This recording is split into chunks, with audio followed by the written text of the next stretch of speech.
새벽 서늘한 공기 속에서 한 마리 개가 텅 빈 집 대문 앞을 지키고 있었습니다. 주인 없는 집이었습니다. 이미 2달째였습니다. 이웃 사람들이 밥을 갖다 줘도 조금만 먹고는 다시 그 자리로 돌아갔습니다. 안방 문 앞 할머니가 계시던 그 방 앞에요. 복실아, 이리 와. 우리 집에서 살자.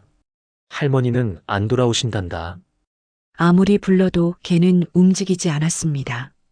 그저 닫힌 방문을 바라보며 꼬리를 살랑살랑 흔들 뿐이었죠. 마치 곧 할머니가 문을 열고 나오실 거라고 믿는 것처럼요. 청취자 여러분, 안녕하십니까? 오늘은 경상남도 한 시골 마을에서 있었던 할머니와 복실이의 아름답고도 슬픈 이야기를 들려드리려고 합니다. 여러분도 평생을 함께한 반려동물이 있으신가요? 그렇다면 오늘 이야기가 더욱 가슴에 와닿으실 겁니다. 이야기는 7년 전 겨울로 거슬러 올라갑니다. 당시 김순덕 할머니는 73이셨고 남편을 먼저 보내고 혼자 사셨습니다. 자식들은 모두 도시로 나가 각자의 삶을 살고 있었죠. 명절에나 한 번씩 찾아오는 정도였습니다. 어느 눈 내리는 날 할머니는 장을 보고 집으로 돌아오는 길이었습니다. 마을 어기 느티나무 아래에서 낑낑거리는 소리가 들렸어요. 가까이 가보니 작은 강아지 한 마리가 눈 속에 파묻혀 떨고 있었습니다.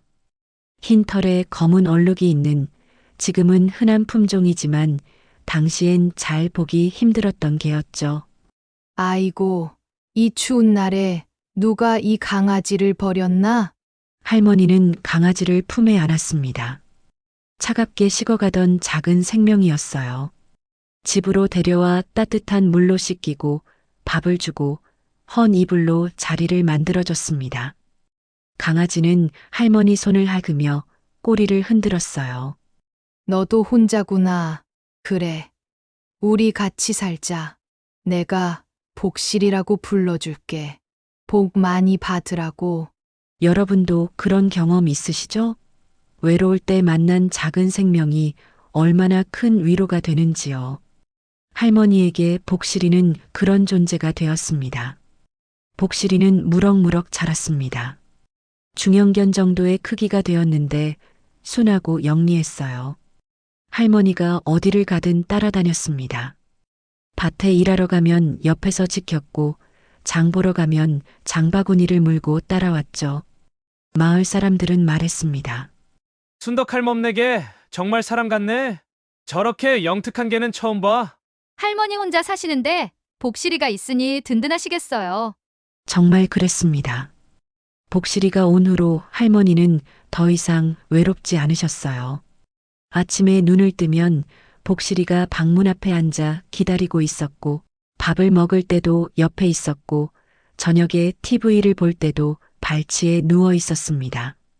복실아, 너가 내 친자식들보다 나은 것 같다.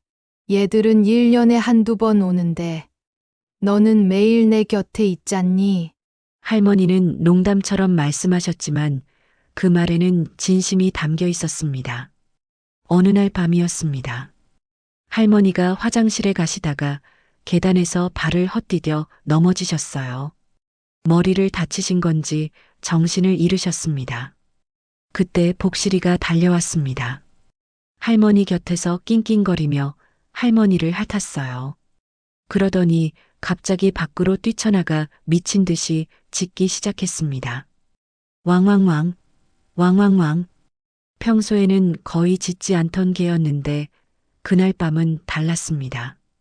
온 마을에 울려 퍼질 정도로 크게 간절하게 짖었어요.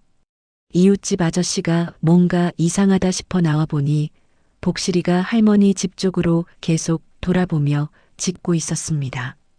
복실이가 왜 저래? 뭔가 있나? 아저씨가 따라가 보니 할머니가 쓰러져 계셨고 곧바로 119를 불렀습니다. 조금만 늦었어도 큰일 날 뻔했습니다. 복실이가 할머니 목숨을 구했네요. 의사 선생님도 그렇게 말씀하셨습니다. 할머니는 복실이를 꼭 안아주셨어요. 고맙다. 복실아, 내가 아니었으면 할머니 어쩔 뻔했니?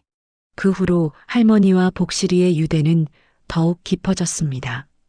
할머니는 복실이를 내 생명의 은인이라고 부르셨고, 복실이는 할머니를 더욱 지극정성으로 돌보았습니다. 할머니가 몸이 불편해지시면서 복실이의 역할은 더 커졌습니다. 할머니가 지팡이를 짚고 걸으실 때 옆에서 천천히 걸었고, 할머니가 앉으시면 발치에 앉아 발을 따뜻하게 해드렸어요. 할머니가 낮잠을 주무시면 방문 앞을 지켰습니다. 여러분, 이런 사랑 보신 적 있으신가요?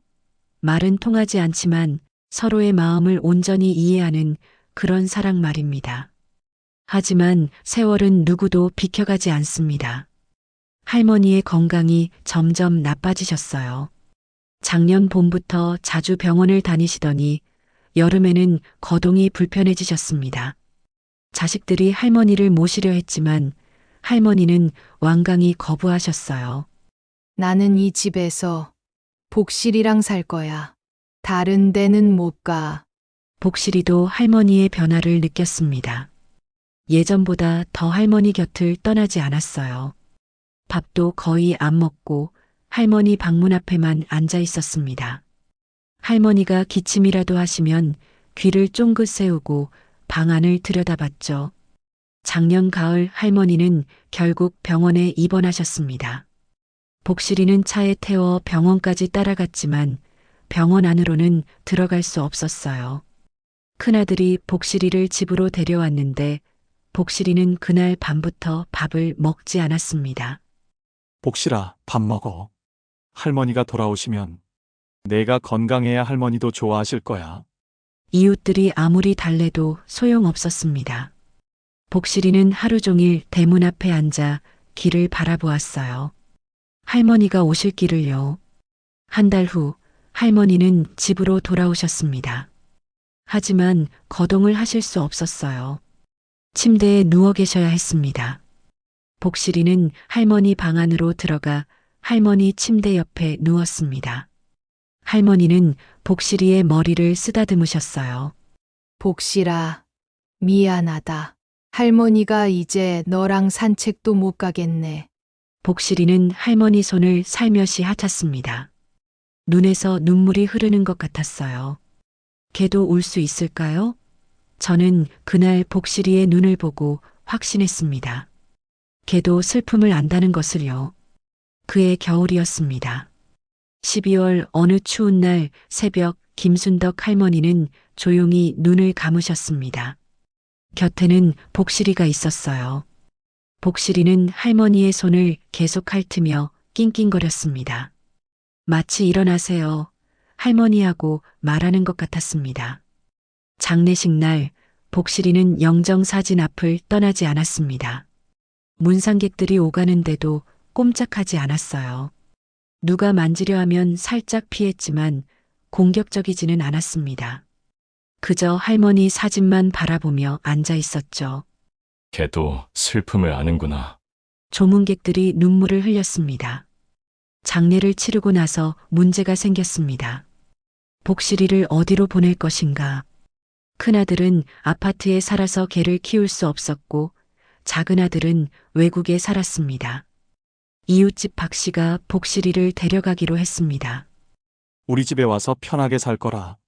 내가 잘 돌봐줄게. 하지만 복실이는 박 씨 집에 적응하지 못했습니다. 밥도 거의 먹지 않고 하루 종일 대문만 바라보았어요. 그러다가 사흘째 되는 날 복실이가 사라졌습니다. 박 씨가 마을을 뒤지며 찾아다니다가 할머니 집 앞에서 복실이를 발견했습니다. 복실이는 잠긴 대문 앞에 앉아 있었어요. 데려가려 하니 심하게 저항했습니다. 복실아, 여기는 이제 빈집이야. 할머니 안 계셔. 복실이는 듣지 않았습니다. 박 씨가 억지로 데려가도 다음 날이면 어김없이 할머니 집 대문 앞으로 돌아왔습니다. 결국 박 씨는 포기했어요. 저 개를 억지로 붙잡아 둘 수는 없겠네. 저렇게까지 할머니를 찾는데. 마을 사람들은 교대로 할머니 집 앞에 밥과 물을 갖다 놨습니다. 복실이는 조금씩 먹었지만 그 자리를 떠나지 않았어요. 비가 와도 눈이 와도 할머니 집 대문 앞을 지켰습니다. 그러다 하루는 담을 넘어 집으로 들어갔습니다. 복실이는 할머니 안방 문 앞에 누웠습니다. 마치 할머니가 나오시기를 기다리는 것처럼요. 가끔 꼬리를 살랑거리며 문을 바라보았습니다. 복실아, 할머니는 하늘나라 가셨어. 이제 안 오셔. 이웃들이 아무리 말해도 복실이는 이해하지 못하는 듯 했습니다. 아니, 이해하고 싶지 않았는지도 모릅니다. 한 달이 지나고 두 달이 지났습니다. 복실이는 점점 말랐습니다. 사람들이 주는 밥도 거의 먹지 않았어요. 눈빛도 흐려졌습니다. 수의사가 와서 검사를 해봤지만 특별한 병은 없었습니다. 이 개는 슬픔으로 죽어가고 있어요. 마음의 병이에요. 봄이 왔습니다. 할머니가 돌아가신 지 석 달이 지난 어느 날 아침, 마을 사람들이 복실이가 움직이지 않는 것을 발견했습니다. 할머니 안방 문 앞에 조용히 누워 있었어요. 숨을 거둔 지 얼마 안 된 것 같았습니다. 이상한 일이 있었습니다. 복실이의 얼굴에는 평화로운 미소가 있었어요. 그동안의 슬픔과 고통이 다 사라진 것 같았습니다. 마을 사람들은 말했습니다. 복실이가 드디어 할머니를 만났나 봐. 할머니가 데리러 오셨나 봐. 여러분, 믿으시겠습니까? 저는 믿습니다. 복실이가 그토록 기다리던 할머니가 마침내 복실이를 데리러 오셨다는 것을요. 마을 사람들은 복실이를 할머니 산소 옆에 묻어주었습니다. 할머니와 복실이가 다시 함께할 수 있도록요. 작은 묘비에는 이렇게 새겼습니다. 사랑하는 할머니를 끝까지 지킨 충직한 친구, 복실이. 청취자 여러분, 우리는 흔히 충견이라는 말을 합니다. 주인에게 충성하는 개라는 뜻이죠. 하지만 복실이와 할머니의 관계는 충성이 아니었습니다. 그것은 사랑이었습니다. 서로를 구원한 두 영혼의 이야기입니다. 할머니는 추운 겨울날 죽어가던 강아지를 구하셨고 그 강아지는 외로운 할머니의 삶을 구했습니다. 할머니는 복실이에게 따뜻한 집을 주셨고 복실이는 할머니께 무조건적인 사랑을 드렸습니다. 할머니와 복실이는 지금 무지개 다리 너머에서 함께 산책하고 계실 겁니다. 할머니는 더 이상 지팡이가 필요 없고 복실이는 더 이상 슬프지 않습니다. 둘은 함께 뛰어놀고 함께 웃고 영원히 함께 할 거예요. 그것이 사랑하는 이들이 맺는 진짜 약속이 아닐까요? 이승에서든 저승에서든 언젠가는 다시 만난다는 약속 말입니다. 할머니와 복실이의 이야기를 들어주셔서 감사합니다.